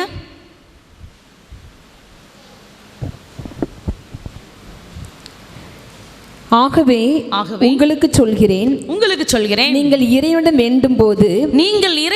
வேண்டும் போது எவற்றையெல்லாம் கேட்பீர்களோ அவற்றை பெற்றுவிட்டீர்கள் என நம்புங்கள், நீங்கள் கேட்டபடியே நடக்கும். இது உண்மைங்க, இது உண்மை. ஐ பிலீவ்ட், இந்த இறை வார்த்தை என்னை சுகப்படுத்தும், பரிபூர்ணமாய் சுகப்படுத்தும், நான் நம்புகிறேன் அப்படின்னு சொல்லிட்டு கையை இப்படி நீட்டிட்டேன். அவங்க சொன்னாங்க, சிஸ்டர் நீங்கள் என்ன thank you Jesus, praise you Jesus ஒன்றும் சொல்லக்கூடாது, ஒரு அல்லையா சொல்லாதீங்க, அமைதியாக இருங்க. அதேமாதிரி பார்க்குறவங்களாம் சொன்னார், நீங்கள் எல்லாம் யாரும் ஜெபிச்சுட்டு இருக்காதீங்க, எல்லாரும் வேடிக்கை மட்டும் பாருங்கள் அப்படின்னாரு. அந்த அம்மா டீச்சர் அம்மா பிடிச்சிட்டு இந்த இறை வார்த்தையை அறிக்கையிடுறாங்க. இந்த வார்த்தையின்படி தொட்டு சுகப்படுத்துவதற்கு நன்றி இறை வார்த்தை அறிக்கையிடுறான். நான் கண்ணை மூடிட்டு இருக்கிறேன். திடீர்னு ஒரு ஷாக் இந்த இடத்துல, பெருவிரல்ல சர்ன்னு இப்படி ஏறிச்சு பாருங்க, அவ்வளோதான், ரிலீஸ் ஆயிடுச்சு. டாக்டர் என்கிட்ட சொன்னது, இந்த கை கொண்டு துணியை புளியக்கூடாது, சரியா, அதிகமாக இதை சுடு தண்ணியே விதவிதப்பான தண்ணியிலே வைங்க, பச்சை தண்ணிலாம் வைக்காதீங்க, கொஞ்சம் கோல்டு இதில் பண்ணாதீங்க அப்படிலாம் சொன்னாங்க. ஆனால் இன்று வரை, அவன் சொன்னது 2011, ஆனால் இன்று வரை துணி துவைக்கிறது, வீடு துடைக்கிறது எல்லாவற்றிலையும் இந்த 2 கரங்களால் செய்ய முடியுது. பிரைஸ் தி லார்ட், ஹல்லேலூயா. இறை வார்த்தை நம்மை சுகப்படுத்தும், இறை வார்த்தை. ஏன்னா நீதிமொழிகள் நாம் படிக்கிறோம், பச்சிலையோ கழிம்போ எனக்கு சுகம் தரவில்லை, அவனுடைய வார்த்தை எனக்கு சுகம் தந்தது. அவனுடைய வார்த்தை எனக்கு சுகம் தந்தது. ஹல்லேலூயா, ஹல்லேலூயா, ஹல்லேலூயா. இதே போல் ஒரு அன்பு சகோதரி ஒரு இடையில இருக்காங்க. அவங்களுக்கு வந்து ஹாஸ்பிட்டலுக்கு போகிறதுக்கு ரொம்ப தூரம், சரியா, கிளினிக். ஆனால் வயிற்று வலியில் துடிக்கிறாங்க, பயங்கர வேதனை.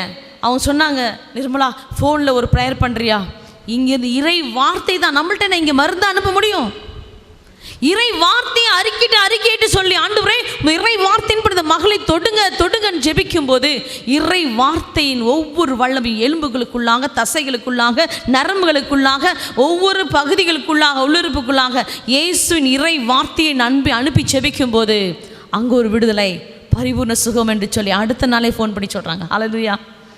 ஹாஸ்பிட்டலுக்கு போல எங்கேயும் போல. இப்போ இறை வார்த்தையுடைய வல்லமையை நம்ம எடுத்து பயன்படுத்தினாதாங்க. நான் நேற்று சொன்னேன், நம்ம கத்தோலிக்க திருச்சபையில் இருக்கிறோம், நம்ம கோடீஸ்வரர்களாக இருக்கிறோம். ஏன் தெரியுமா? இறை வார்த்தை இருக்கிறது, இறை உணவு மண்ணாக இருக்கிறது, புனிதர்கள் இருக்கிறாங்க, மாதமாக இருக்கிறாங்க, எல்லாம் இருக்காங்க. ஆனால் என்னது, நாம் இன்னுமே பிச்சைக்கார மாதிரி கெஞ்சிட்டே இருக்கிறோம். எல்லாம் அப்படிதான். பயன்படுத்துங்க, உங்கள் கையில் இருக்கு, உங்கள் கையில் தான் இருக்கு. எடுத்து வாசிக்கிறதுக்கு சோம்பேறித்தனம்,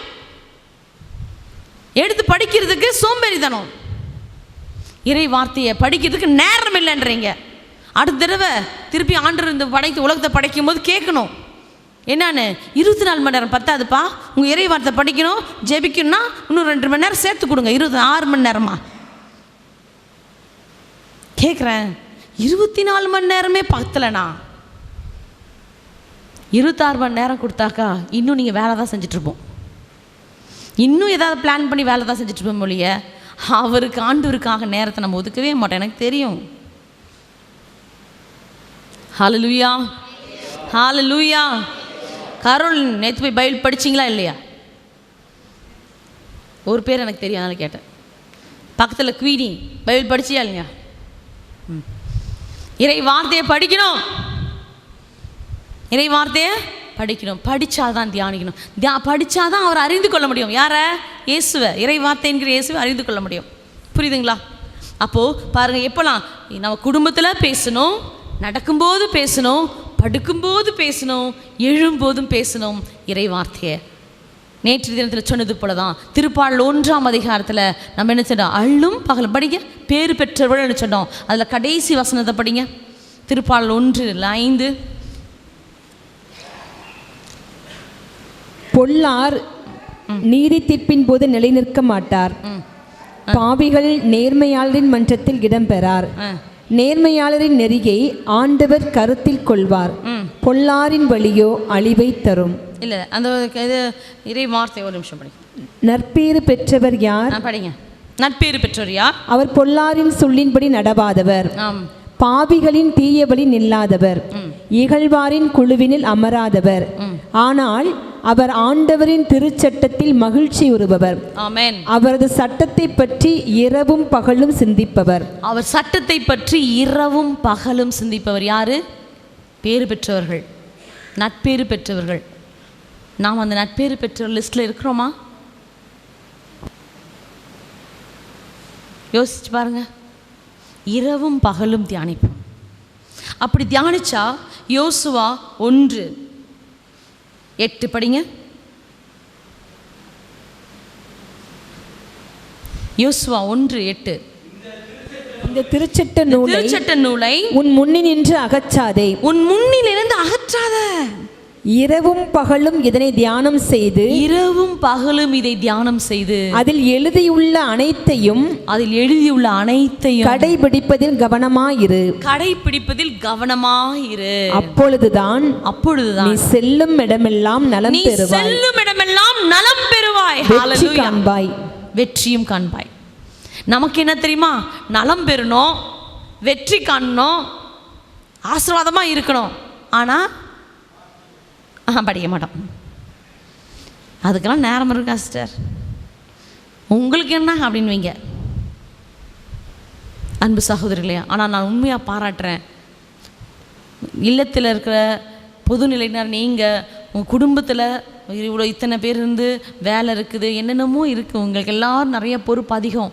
ஆனாலும் அதையெல்லாம் விட்டுட்டு நீங்கள் இத்தனை பேர் இங்கே உள்ளே வந்திருக்கீங்க பார்த்தீங்களா, ஆண்டவருடைய வார்த்தை கேட்க. நிச்சயமாக நீங்கள் பேறு பெற்றவர்கள், இன்னும் பேறு பெற்றவர்களாய், இன்னும் ஆசீர்வாதமாக, இன்னும் நீங்கள் வெற்றி பெறுகிறாய். எப்போ மாறுவீங்க தெரியுமா? இறை வார்த்தையை இன்னிலிருந்தாவது நல்லா டெய்லி படிக்க ஆரம்பிச்சிட்டா. இந்த வருஷம் ஒரு முடிவெடுப்போமா? எடுக்கலாமா? 2026 2026 ஒரு அதிகாரம், ஒரு நாளைக்கு ஒரு அதிகாரம் நீங்கள் படித்து பாருங்களேன். நீங்கள் படித்து பாருங்கள். எனக்கு எல்லாத்துக்குமே ஒரு பதில் எனக்கு இந்த இறை வார்த்தையில் கிடைக்கும். அதனால தான் நான் சொல்லுவேன், என் கம்பெனியன் சிஸ்டர்கிட்ட சொல்லியிருக்கேன், நான் செத்து போயிட்டாலும் என் Bible 2 Bible, English Bible Tamil பைபிளையும் என் கூடவே வச்சு புதைச்சிரு. அப்படியாக ஒரு இறை வாக்கினர் இருக்கிறார். ஏன்னா இறந்துட்டு அப்புறமா கூட எலும்புகளுக்கு நற்செய்தி அறிவித்தார். யாரு? எசேக்கியேல் 37 வெளியில் பள்ளத்தாக்கில் இருக்க எலும்புகளுக்கு, இது செத்து போன எலும்பு, இறைவாக்கினுடைய எலும்பு. புரியுதுங்களா? அப்போ ஆண்டவருடைய வார்த்தையை நீ தாகமாய் கேட்டு உங்கள் கையில் பத்திரமா, உங்கள் கையில் இருக்கிறத உங்கள் இல்லத்தில் இருத்தணும், உங்கள் இதயத்தில் எழுதணும், உங்கள் கண் முன்பாக வைக்கணும். அதே இணைச்சட்டம் 6ஆம் அதிகாரத்தில் சொல்லப்படுறது, உங்கள் கைகளில், உங்கள் வீட்டு வாயில்ல, நுழைவாயில்ல. அதே போல் எரேமியாவுக்கு என்ன சொன்னார் ஆண்டவர்? எரேமியா 1:9 படிங்க சீக்கிரம். எரேமியா 1:9. ஆண்டவர் தம் கையை நீட்டி என் வாயை தொட்டு என்னிடம் கூறியது, இதோ பார், என் சொற்களை உன் வாயில் வைத்துள்ளேன். ஆமென். பிடுங்கவும் தகர்க்கவும் அழிக்கவும் கவிழ்க்கவும் கட்டவும் நடவும் இன்று நான் உன்னை மக்களினங்கள் மேலும் அரசுகள் மேலும் பொறுப்பாளனாக ஏற்படுத்தியுள்ளேன். ஆமென். அப்ப ஆண்டவருடைய வார்த்தை எங்க வச்சிருக்காரு? வாயில் வைத்திருக்கிறார். என் எலும்புகளுக்குள்ள இறை வார்த்தை, என் இதயத்திற்குள் இறை வார்த்தை, என் நாவில் இறை வார்த்தை. நான் உட்கொள்ளும் போது என் உள்ள குடலுக்குள்ளார எல்லாத்திலும் இறை வார்த்தை. ஹல்லேலூயா, ஹல்லேலூயா. பாருங்க, இணைச்சட்டம் 27ஆம் அதிகாரத்தில் அதில் ஒரு வசனம் ஆண்டவர் சொல்வார், இந்த வார்த்தைகளை நானே சொல்லிடுறேன், இந்த திருச்சட்டத்தை நீ எங்கே எழுதி வைக்கணுமா? கற்கள் மீது எழுதி வையினார். எங்கே எழுதி வைக்கணும்? கற்கள் மீது எழுதி வை. அதே போல 2 பலகையில் எழுதி வைக்க சொன்னார் இல்லையா? எழுதினார் இல்லையா? இறை வார்த்தை. அப்போது ஏன் நம்ம எதுக்காக அந்த கற்கள் மேலே அழிக்கப்படாது? தண்ணி மேலே எழுதுனா நம்ம சண்டையில் வரும்போது சொன்னா, உன் பேச்செல்லாம் தண்ணி மேலே எழுதி வைக்கணும்னு சொல்லுவாங்க. என்ன அர்த்தம்? அவ்வளோதான், இன்னைக்கு பேசுகிற நாளைக்கு காணாமல் போயிடும், எங்கேயோ ஓடி போயிடும். ஆனால் கற்கள் மேல் பதிக்கப்பட்டதாக இருக்கணும். அப்போது ஆண்டவர் நம் இதயத்தை கற்களை போல பதிய வைக்க சொல்கிறார். இதே எரேமியா 31 பார்த்தோம்னா 31 புதிய உடன்படிக்கை.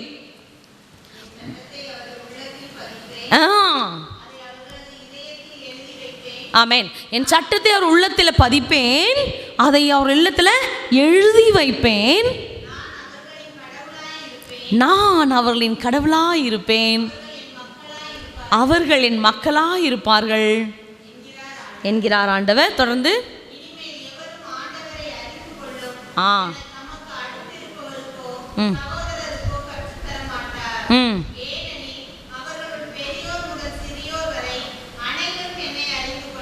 ஆமென். புரிஞ்சா? கேட்டுச்சா பின்னாடி? இனிமே நீ கடவுளை தெரிஞ்சுக்கோ, கடவுளை பற்றி சொல்லணும், கடவுளை பற்றி இல்லை.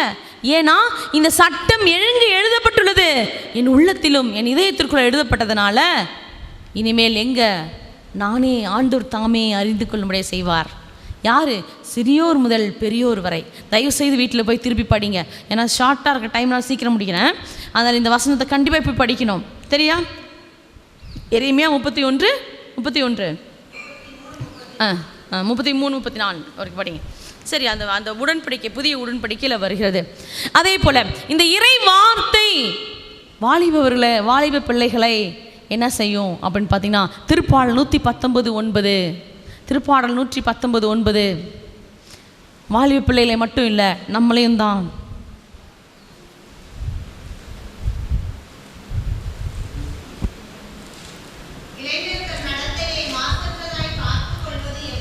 இளைஞர் தன் வழிகளை, தன்னுடைய உள்ளத்தை, தன் வாழ்க்கையை மாசற்றதா பார்த்துக்கொள்வது, தூய்மையாக காத்துக்கொள்வது எப்படி? உமது வாக்கை கடைப்பிடிப்பதனால் அன்றோ.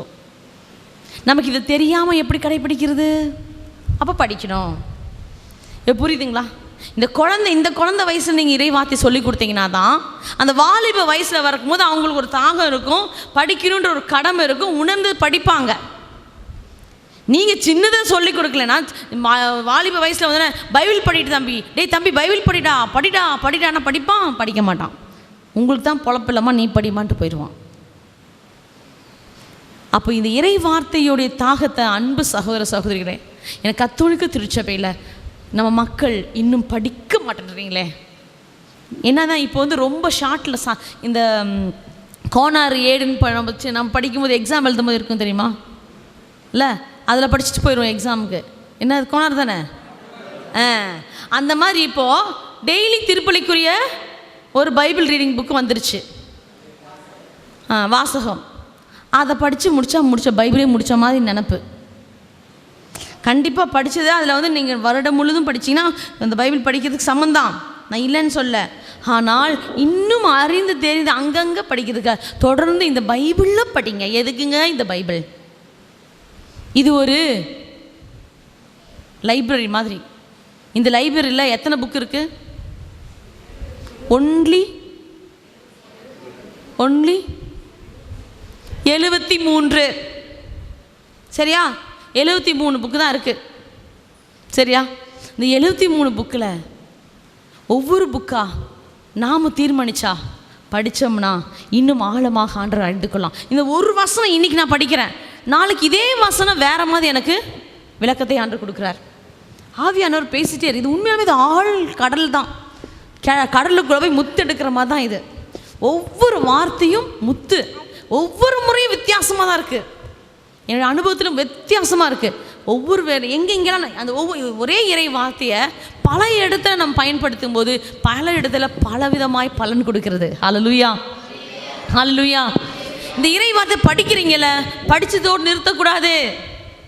அந்த இறை வார்த்தையை உள்ளத்தில் எழுதப்பட்டிருக்குல்ல, அப்புறம் என்ன? மனப்பாடம் பண்ணுங்க. Learn it, repeat it. எப்படி மனப்பாடம் பண்ணோம்? சின்ன ஸ்கூலுக்கு போகிற மாதிரி படிச்சுட்டு என்ன பண்ண, ஆண்டவருக்கு 5 ஒரு, ஆண்டவருக்கு 5 ஆண்டவருக்கு 5 அப்படி இல்லை. இந்த இறை வார்த்தையை தியானிங்க. ஒரு வசனம் எடுத்தீங்களா? நானே உலகின் ஒளி எடுத்தீங்களா? நானே உலகின் ஒளி, நானே உலகின் ஒளி. இன்று நாள் மதியானம் ஒரு 10 மணிக்கு 12 மணிக்கு பிரேக் விட்றாங்களா? நானே உலகின் ஒளி. ஆண்டு சொல்லியிருக்கார், நானே உலகின் ஒளி. நீங்கள் எங்கேயாவது யாராவது ஜெபிக்க சொல்கிறாங்களா? நானே உலகின் ஒளி என்று சொன்ன அன்பு தெய்வமே, தொடங்குங்க. சாயந்தரம் மத்தியானம் தியானிச்சுட்டே இருங்க. அதே வார்த்தையை ஒரு நாளைக்கு ஒரு வசனத்தை இங்கே படிச்சினாலும் போதும். அப்போது ஐயோ நாளைக்கு கேட்டு மறந்துட்டோமே நினைச்சிங்கன்னா மறக்க மாட்டீங்க. அது உள்ளார எழுதப்பட்டிருக்கு. சரியான நேரத்தில் அந்த இறை வார்த்தை நமக்கு ஞாபகத்துக்கு கொண்டு வருவார். Praise the Lord. Hallelujah, hallelujah, ஹல்லேலூயா.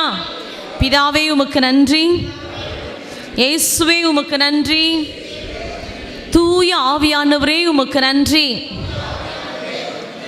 அடுத்தது இந்த இறை வார்த்தை நான் என்ன சொன்னேன்? நமக்கு வாழ்வு கொடுக்கிறது, உயிருள்ளது, அதே போல் நம்ம சுகம் கொடுக்கிறது, நம்மை தூய்மையான வாழ்வுக்கு அழைத்தது. அந்த தூய்மையான வாழ்க்கை இன்னொரு இறை வார்த்தை யோவான் 15:3.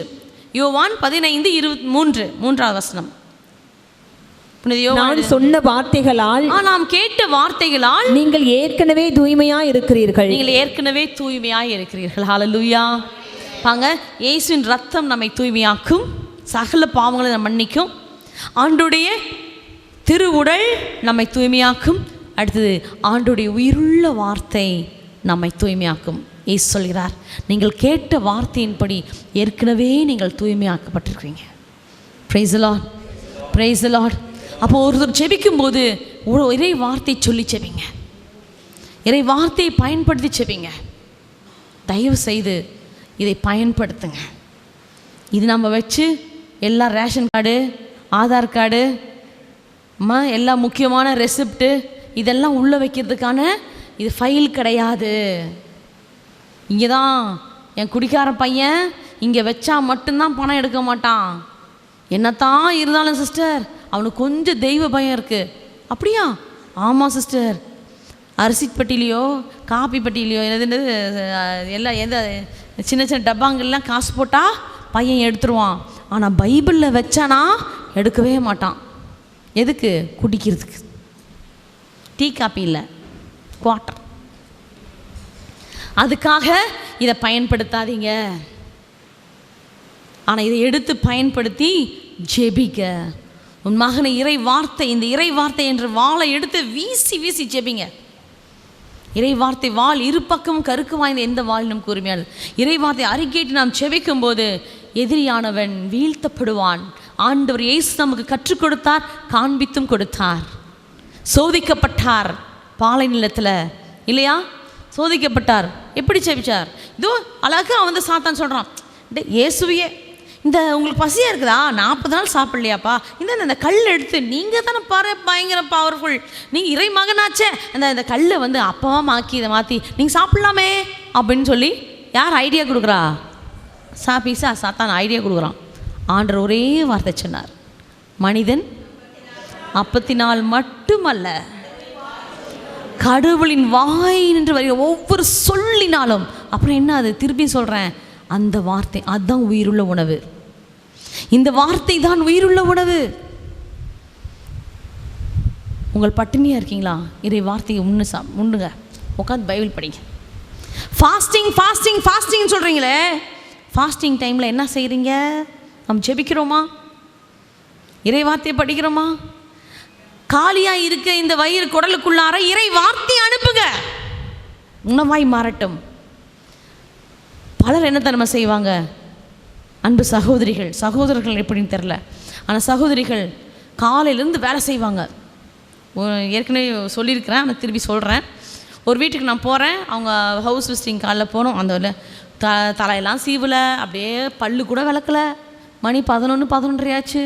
நான் சரி என்னம்மா இன்னும் சாப்பிடல இன்னொன்று? இல்லை சார் இன்றைக்கி ஃபாஸ்டிங்க. இல்லை நான் கேட்டேன், ஏமா இன்னும் தலை கூட சீவலை? ஒன்றும் இல்லை சார் இன்றைக்கி ஃபாஸ்டிங். நாங்கள் ஃபாஸ்டிங்க்கும் நீ தலை சீவாமல் இருக்கிறதுக்கும் என்ன சம்மந்தம் அப்படின்னா, சிஸ்டர் ஃபாஸ்டிங்னாக்கா எல்லா வேலையும் முடிச்சுட்டு ஒரு ஜபம் சொல்லிட்டு சாப்பிட்ருவேன். அப்போ போய் பல்லு விளக்கி குளிச்சுட்டா சாப்பிட்றேன். ஏன்னா பல்லு விளக்கினா பசி எடுத்துரும் சிஸ்டர். பார்த்தீங்களா? பல்லு விளக்கிட்டா பசி எடுத்துடும், அப்போ நம்ம சாப்பிட்ருவோம். ஹல்லேலூயா. ஆனால் ஃபாஸ்டிங்னால் தான் இன்னொரு வித்தியாசமாக இருக்கணும். என்ன செய்யணும்? அதிகாலையில் எழுந்து பல்ல தேய்ச்சி குளித்து ப்ரேயர் பண்ணி இறை வார்த்தை என்கிற உணவை நல்லா திடமாக மனசுக்குள்ளே ஏற்றிட்டு அதுக்கப்புறம் பணி செய்யுங்களேன். அப்பொழுது யோசுவாவிடம் சொன்னது போல், நீ செய்வது அனைத்திலும் நலம் பெறுவாய், வெற்றி பெறுவாய், நலம் காண்பாய். Praise the Lord. Hallelujah, hallelujah. இதுவரையும் ஆண்டோடைய வார்த்தையை அனுபவித்த பிறகு நான் இன்றைக்கி இங்கே நிற்கிறனாலும் ஒரு இறை வார்த்தை, இறை வசனம் என்னோடு பேசினதுனால தான். டைம் ஷார்ட் ஆயிடுச்சு, 11:30 ஆயிடுச்சு, அதெல்லாம் சொல்ல முடியல. ஆனால் அந்த இறை வார்த்தையோட வசனத்தின் மூலமாக தான் நான் இங்கே நிற்கிறேன். அது மேலே தாகமாய் ஒரு பைத்தியமாக இறை வார்த்தை மேலே மாறிட்டேன்னு சொல்லலாம். அது காரணமே இந்த இறை வார்த்தை என்னை தொட்டதுனால தான். அப்போது இந்த இறை வார்த்தையை நான் ஒவ்வொரு எக்ஸாம், அதுக்கப்புறமா எழுதின எல்லா எக்ஸாம், என்னுடைய தியாலஜியாக இருக்கட்டும், என்னுடைய மற்ற செக்குலர் ஸ்டடீஸாக இருக்கட்டும், படிக்கிறதுக்கு முன்னாடி எந்த எக்ஸாம் முன்னாடியும் ஒரு அதிகாரம் இறை வார்த்தை படிக்காமல் நான் இதுக்கு போனதே கிடையாது. எனக்கு நான் அதே மாதிரி எங்கள் வாலிப பிள்ளைகள் ப்ரேயரில் இருக்கிறவங்களுக்கும் சரி, நான் சந்திக்கிற பிள்ளைகளுக்கும் நான் சொல்கிறது, உங்கள் சக்ஸஸாக இருக்கணுமா, முதல் நீ உன் புக்கு எடுக்கிறியா, சயின்ஸ் புக்கா மேக்ஸ் புக்கா, எந்த புக்கு நீ எடுக்கிறதுக்கு முன்னாடி முதல் பைபிள் எடு, இறை வார்த்தையை ஒரு அதிகாரம் ஃபுல்லாக படி, செபி, மாதா மாட்ட ஒரு ஜெபமாலை செபி, அதுக்கப்புறம் நீ படிச்சுப்பார். ஒரு பாப்பா லாஸ்ட் டைம் சாட்சி சொன்னாங்க, ஃபர்ஸ்ட் மார்க் வாங்கியிருக்கிறான். காரணம் இறை வார்த்தை. இறை வார்த்தையை படிச்சுட்டு போனதுனால. இதுவரையுமே ஃபெயிலான ஒரு சப்ஜெக்டில் பாஸ் ஆகி நல்ல மார்க் வாங்கினதுக்கு காரணம் இறை வார்த்தை. செட் சாட்சியாக சொன்ன அந்த குழந்தை வாலிப கூட்டத்தில், சரியா? அப்போது சாட்சி சொல்லும் போது சொன்னாங்க, நான் இறை வார்த்தையை படிச்சுட்டு தான் நான் எதையும் படிப்பேன். இங்கே இருக்க சிறு குழந்தைகள்ட்டையும் வாலிப பிள்ளைங்கள்ட்டையும் நான் சொல்கிறேன், நீங்கள் படிக்கிறதுக்கு முன்னாடி இறை வார்த்தை படிங்க. இறை வார்த்தை படித்து கேளுங்க. ஏன்னா ஞானம் இல்லாத கேட்க சொல்கிறார் ஆண்டவர். ஹல்லேலூயா, ஹல்லேலூயா. இந்த இறை வார்த்தை நமக்கு எப்படின்னா தேனினும் இனிமையானது. எங்கே இருக்குது திருப்பாடல்ல? 119, வெறும் 19 இருக்குது. படிங்க. அதுவும் திருப்பால் 119 இருக்கு. தேனினும் தேன் அடையிலும் இனிமையானது. இந்த இனிமையானது இதை சாப்பிட மாட்டோம். சுகர் இருக்குங்களா, டோன்ட் வரி, இதை சாப்பிடலாம். நம்மளை என்ன சொல்ல மாட்டாங்க, நீங்கள் காபி போட இல்லை சக்கரை போட டீ குடிக்காதீங்கன்னு வாங்க, சரியா? கேக் சாப்பிடாதீங்கன்றாங்க, ஸ்வீட் சாப்பிட வேணும்னு சொல்கிறாங்க. ஆனால் ஒரு ஸ்வீட்டு மட்டும் நம்ம எல்லாருமே சாப்பிட்லாம், எந்த நோய் இருந்தாலும். என்னது? Because it is sweet as honey, sweeter than honey. சரியா? அதே போல் பசும் பொன்னிலும் வெள்ளியிலும் மேலானது இந்த இறை வார்த்தை. ஆனால் இதை தான் நம்ம வாங்கிறதுக்கு காசு இல்லை. முதல்லலாம் வீட்டுக்கு ஒரு பைபிள், இப்போ எப்படி ஆளுக்கு ஒரு விவிலியம் வேணும். எத்தனை பேர் வீட்டில் ஆளுக்கு ஒரு விவிலியம் இருக்கு? கை தூக்குங்க. Very good. இல்லாதவங்க தயவு செய்து உங்களை கெஞ்சி கேட்குற பெற்றோர்களே, உங்கள் பிள்ளைகளுக்கு கிஃப்டாக கொடுக்குறீங்களா, ஒரு பைபிளை கொடுங்க, ஒரு பைபிள் வாங்கி கொடுங்க, இறை வார்த்தையை கொடுங்க. இறை வார்த்தையில் படித்து ஊன்றி வரட்டும். உங்கள் பிள்ளைகள் சிறு குழந்தைங்களுக்கு பைபிள் கொடுங்க. அந்த குழந்தைங்க பைபிளை, அந்த பைபிளுடைய வேதத்தோடைய அந்த தூக்கும் போதே அதோடைய மகிமை தெரியணும், உணரணும். அதே போல் இறை வார்த்தை நம்ம உள்ளத்தில் இருக்கிற கடினமான உள்ளத்தை பிளக்கிற சமட்டியாம். யார் சொல்கிறா? எரேமியா 23:29 வசனம் படிங்க. எரேமியா 23:29.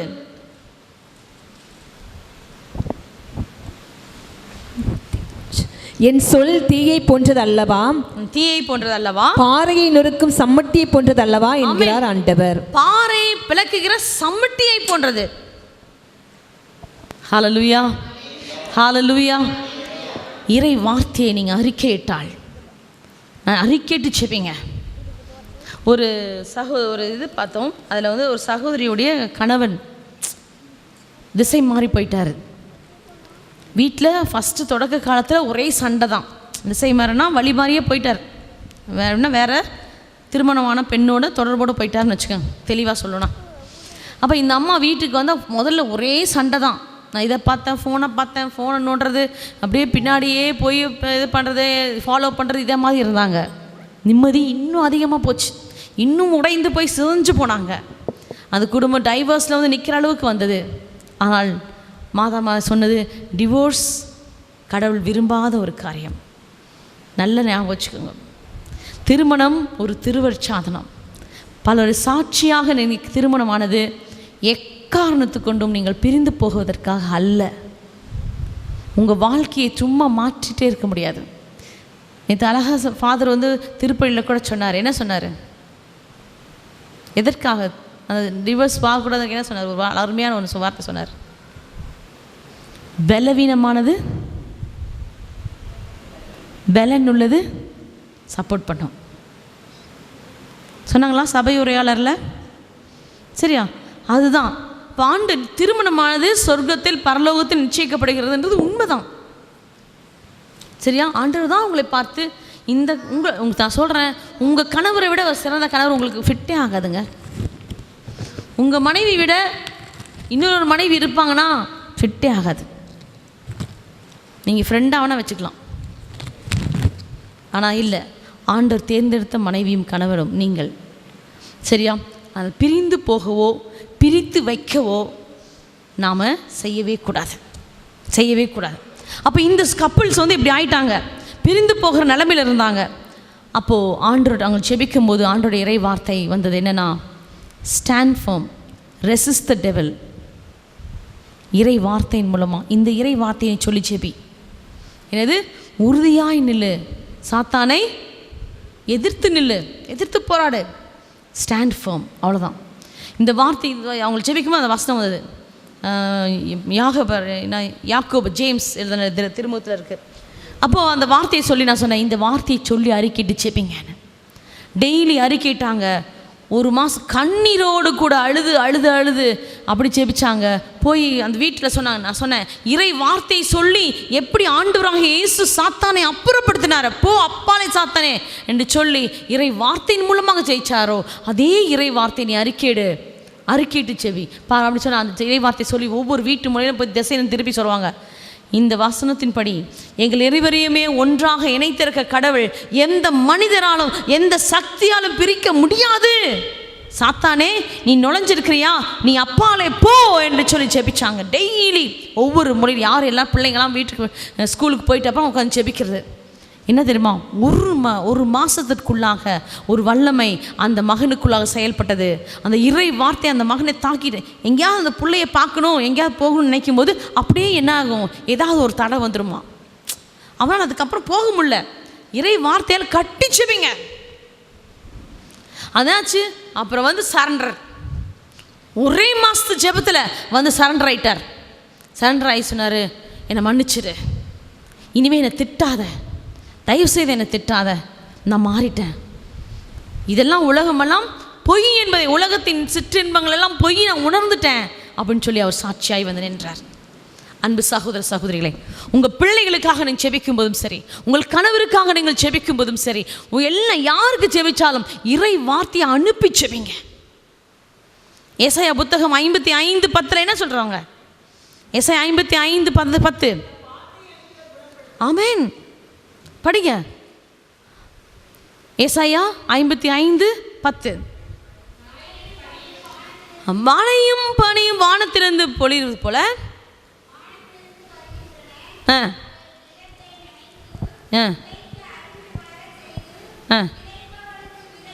விதைப்பவனுக்கு விதையையும்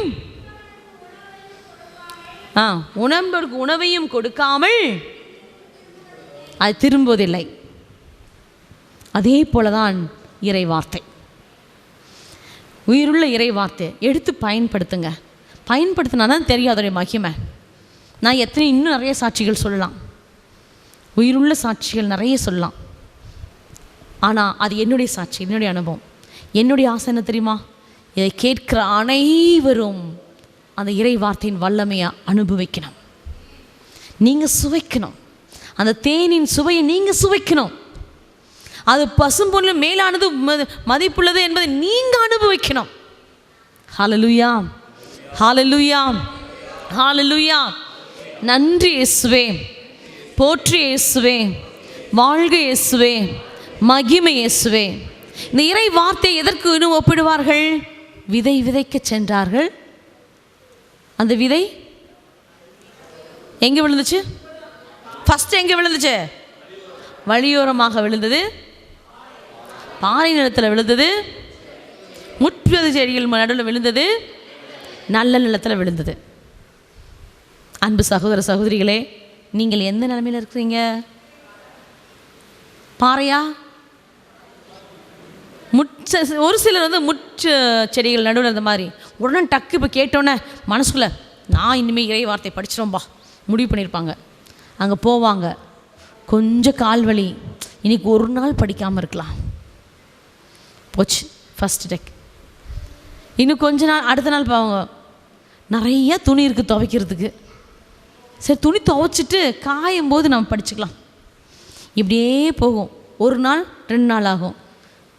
3ஆவது நாள் ஹாஸ்பிட்டலுக்கு போகணும்.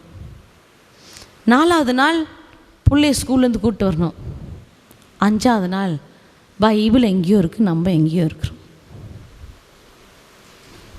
அன்பு சகோதரிகளே, ஒரு முடிவு எடுப்போமா? நல்ல நிலமாய் மாறுவோம். ஆண்டவரே ஒப்பு கொடுங்க. இன்று திருப்பலியில் முழுமையாக நீங்கள் கேட்க வேண்டியது ஒரே ஒரு கருத்துக்காக ஜெபிங்க. ஆண்டவரே, என்னுடைய உள்ளம் நல்ல நிலமாய் மாறட்டும். இறை வார்த்தை என்கிற அந்த விதை என்னில் விதைக்கப்படட்டும். என்னில் விதைத்தது முளைக்க செய்தால்தான் என் பிள்ளைகளுக்கு அதுக்கு நான் விதைக்க முடியும். விதையை விதைங்க, அது அறுவடை 60 100 பலன் கொடுக்கும். Hallelujah, hallelujah, hallelujah. Praise the Lord. இயேசுவுக்கே புகழ். இயேசுவுக்கே மகிமை, இயேசுவுக்கே ஆராதனை. ஹல்லேலூயா, ஹல்லேலூயா. இந்த வார்த்தையானவரின் அபிஷேகத்தை நீங்கள் பெற்றுக்கொள்ளணும். அது ஒரு அபிஷேகம். ஆவியானவரால் இறை வார்த்தை நாம் தெளிவும் அறியவும் அதை அறிக்கையிடவும் எல்லாமே அது ஒரு அபிஷேகம். இது ஒரு என்னென்னா ஒரு கொடைன்னு சொல்லலாம். ஃபார் எக்ஸாம்பிள் எனக்கு சொல்கிறப்போ இப்போ எபிரேயர் 4:12 என்ன படித்தோம், அது என்ன செய்யுது? இறை வார்த்தை உயிர்வது, அந்த இரு பக்கம் கருக்கு வாங்கி விட்டுருங்க. அதுக்கு அடுத்தது என்ன சொல்லுது? எலும்பு முட்டையும் மச்சையும் ஊடுருவி சொல்லுதுன்னு சொல்லிட்டாங்க. அதை நீங்கள் பார்த்தீங்க, நான் எக்ஸாம்பிள் சொல்லிட்டேன். அதுக்கு அடுத்தது உள்ளத்தின் சிந்தனைகளையும் நோக்கங்களையும் சீர்தூக்கி பார்க்கிறது. இது என்னுடைய கவுன்சிலிங்கை ரொம்ப உதவி செய்கிறது இறைவார்த்தை. கவுன்சிலிங் மக்கள் வராங்க, சரியா? ஒரு தம்பி வரான், வந்துட்டு சிஸ்டர் யாரும் சொல்லியிருப்பாங்க போல இருக்குது, இந்த சிஸ்டர்கிட்ட பேச ப்ரேயர் பண்ணும்போது ஏதாவது வெளிப்படுத்துவாங்க, ஏதாவது சொல்லுவாங்க சொல்லியிருப்பாங்க. இந்த பையன் மனசுக்குள்ளார நான் ஒன்றும் சொல்ல மாட்டேன், சிஸ்டர் என்ன சொல்கிறாங்கன்னு பார்க்கலான்னு வந்துடும். அப்போ அவங்க ஜெபிக்கும் போது அப்படியே எனக்கு ஆண்டவர் உணர்த்துறார், இந்த மகனுடைய உள்ளத்தில் இப்படி சிந்தனை போய் கொண்டிருக்குது அப்படின்னு. ஸோ ஃபஸ்ட்டு சொன்னேன், தம்பி முதல்ல இந்த சிந்தனையை மாற்று. நீ என்ன நினைக்கிறியோ, உனக்கு என்ன தேவையோ நீ கேட்கணும் ஆசைப்பட்ட கேளு. ஆண்டவர் காண்பிக்கிறார். நீ என்ன நினைக்கிற? சிஸ்டர் வாயிலேருந்து வரட்டும், சிஸ்டர் வாயிலேருந்து வரட்டும். அந்த வார்த்தை, அந்த இது என்ன நான் நினைக்கிறனோ அது சிஸ்டர் வாயிலேருந்து வரணும்னு நினைக்கிற அப்படின்னு அப்போவே ஷாக் ஆகிட்டான். அடுத்தது ஆண்டவர் வெளிப்படுத்துகிறார் ஒரு வசனத்தின் மூலமாக. அந்த வசனத்தை சொல்லி, இந்த வசனம் நீ எடுத்து படின்னு சொன்னாங்க. நான் ஒன்றுமே செய்யலை. இத்தனைக்கும் அந்த அவன் வந்து கிறிஸ்துவம் இல்லை, அதனால் பைபிள் அவங்களுக்கு தெரியாது. ஆனால் நான் சொன்னேன், தம்பி உனக்காக ஆண்டவர் ஒரு வார்த்தை சொல்கிறார், நான் உனக்கு படிக்கிறேன் அப்படின்னு சொல்லி அந்த இறை வார்த்தையை படிக்க தான் ஆரம்பித்தேன். படித்து முடிக்கிறதுக்குள்ளே அப்படியே தண்ணி ஒழுகுது. ஏன்பா அப்படின்னா அந்த இறை வார்த்தை அங்கே செயல்பட ஆரம்பிச்சாச்சு. ஹல்லேலூயா. உங்கள் உள்ளத்தின் எண்ணத்தையும் நோக்கத்தையும் ஊடுருவி பார்க்கக்கூடிய வல்லமை உள்ளது இறை வார்த்தைங்க. இது நிறைய இடத்துல நான் அனுபவிச்சிருக்கிறேன், நிறைய இடத்துல. இன்னொரு இடத்துல ஒரு அம்மா அப்படி தான் வந்தாங்க, ஒரு பாப்பா. அவங்களும் வந்து என்ன சொல்கிறது, she is not a Christian. ஜெபிச்சிட்டே இருக்கும்போது ஆண்டவரே அந்த என்ன சொன்னாங்கன்னா, சிஸ்டர் எனக்கு கவுன்சிலிங்னால் எனக்கு என்னன்னு தெரியாது. எல்லாருமே சொன்னாங்க கன்ஃபெஷனுக்கு போங்க, கவுன்சிலிங் போகன்னு சொன்னாங்க. நான் கன்ஃபெஷனுக்காக போனேன், பாவ சயனத்துக்காக போனேன். அப்போ அவங்க என்ன சொன்னாங்கன்னா, அம்மா நீ இன்னும் ஞானஸ்தானம் வாங்கலம்மா, நீ கவுன்சிலிங் போன்னு சொன்னாங்க. ஆனால் கவுன்சிலிங்னா எனக்கு தெரியாது சிஸ்டர், நீங்களே எனக்கு உதவி செய்யுங்க. கவுன்சிலிங்னா என்ன சிஸ்டர் அப்படின்னு சொல்லி சொன்னாங்க. சரிம்மா நான் ஜெபிக்கலான்னு சொன்னேன். ரொம்ப அழகான பொண்ணு, சிரிச்ச முகம். இந்த பிள்ளைக்கு என்ன கஷ்டமாக இருக்கோ அப்படின்னு நினச்சிட்டு நானே நினச்சிட்டு ஜெபிக்கும் போது ஆண்டோடைய வார்த்தை அப்படியே ஸ்லேட்டில் எழுதின மாதிரி எழுதி காமிக்கிறார். அந்த இறை வார்த்தையை எடுத்துகிட்டு, மகளே நீயே படின்னு கொடுத்தேன். படிக்க அதுக்காக படிக்க முடியல. பெரியதோ ஒரு பாவத்தை ஆண்டவர் வெளிப்படுத்தி கொடுத்தார். ஹல்லேலூயா. பெரியதோ ஒரு பாவத்தை. மகள் முடைந்து போனாள். ஆண்டவர் அந்த மகளை ஆறுதல் படுத்தி கத்தி அழுக ஆரம்பிச்சா. எல்லாரும் பார்க்குறாங்க. அப்புறம் சிஸ்டர் உங்கள் மடியில் படுத்து கொஞ்சம் அழுதுட்டுமா ப்ளீஸ். மடியில் படுத்து அழுது எந்திரிச்சிட்டு, இந்த பாவத்திற்கு எனக்கு விடுதலை கொடுக்க ஆண்டவர்கிட்ட கேளுங்க. விடுதலையோடு போனாங்க. சாகணும்னு வந்த அந்த பெண் திரும்பி போகும்போது விடுதலையோடு போனாங்க. உண்மையான ஆண்டவரை அறிந்து கொண்டு போனாங்க. அடுத்த வருஷம் அதே சென்டரில் கவுன்சிலிங்காக நான் போகிறேன், அந்த மகளை பார்க்குறேன், கிறிஸ்துவ பிள்ளையாக வந்திருந்தாள். Price the Lord. நான் மறந்துட்டேன் அந்த பாப்பாவை. எல்லாம் 1008 கவுன்சிலிங் பண்ணுறோம், எல்லாரும் கதையும் நம்ம ஞாபகம் வச்சுட்டு இருக்க முடியுமா? ஆனால் இந்த பிள்ளை அடுத்த தடவை வந்துட்டு, சிஸ்டர் என்ன ஞாபகம் இருக்கா, நான் உனக்கு முகம் ஞாபகம் இருக்குமா, ஆனால் பேர் கூட மறந்துட்டேன் அப்படின்னா, சிஸ்டர் நான் தான் அப்படின்னு சொல்லி டீட்டெயில் சொன்னாங்க. சொல்லிவிட்டு, சிஸ்டர் இன்றைக்கி நான் ஏசப்பா பிள்ளையாக இருக்கிறேன், திருமுழுக்கு பெற்றுட்டேன், என் மூலமாக எங்கள் அம்மாவும் திருமுழுக்கு பெற்று கிறிஸ்துவ பிள்ளையாக மாறிட்டோம், என் குடும்பமே மாட்டாங்க. இவங்க இருக்குது ராஜஸ்தான். Price the Lord. அப்போ இறை வார்த்தையுடைய வல்லமை தெரியுது பார்த்தீங்களா?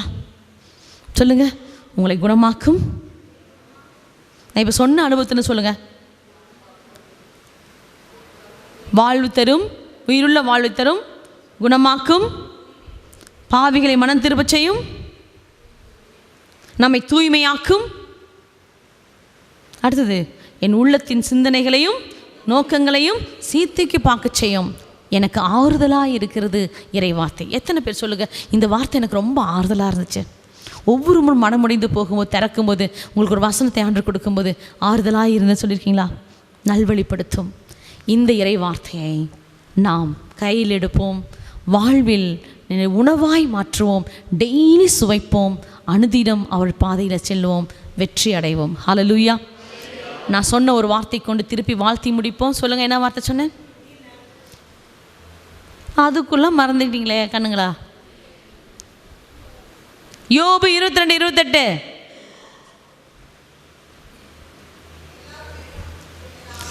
நீங்கள் நினைப்பது கைகூடும், உங்கள் வழிகள் ஒளிமயமாகும். ஆமென். ஒரு 2 லைன், ஒரே ஒரு கோரஸ் மட்டும் பாடி முடிச்சிடலாம். எழுந்து நிற்போம்.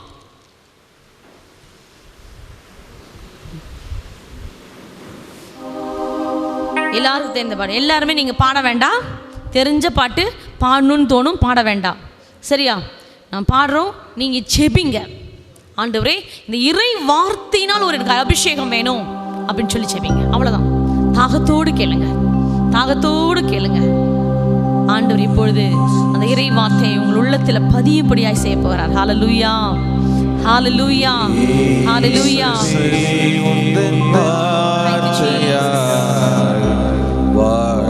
வளம் பெருமே, நாளுமே அன்பு கால்கள் நடந்திடுமே.